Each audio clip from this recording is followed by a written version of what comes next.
আমাদের একজন নতুন ছেলে মানে একটু বেশি ঘন ঘন কেটে দিয়েছিল, তো এতগুলো কাটার প্রয়োজন ছিল না অবশ্য।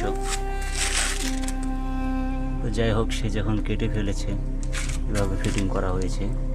ফিটিং করেছিল অন্য একজন ভাই, তো তারা কেউ ওয়েল্ডিং করতে পারছিল না, অবশেষে আমাকেই ওয়েল্ডিং করতে হলো।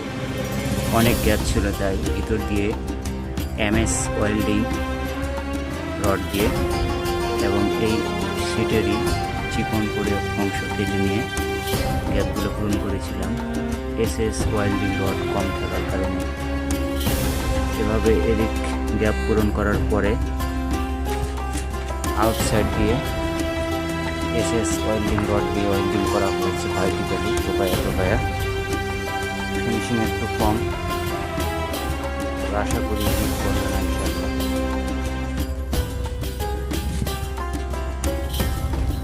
রং করে দেব রেড অক্সাইড, ফিনিশিংটা সুন্দর হয়। এসএসে আসলে বাংলা খেলায় ভালো হয় না, তবে রড যদি ভালো হয় তবে ওয়েল্ডিংয়ে ভালো করা যায়। গুড ওয়েল্ডিং রড দিয়ে খুব সুন্দর হয়, কিন্তু মোলার দিয়ে একবারে বাজে।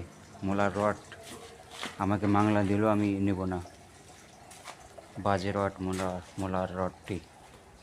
গুড অয়েলটা অনেক ভালো।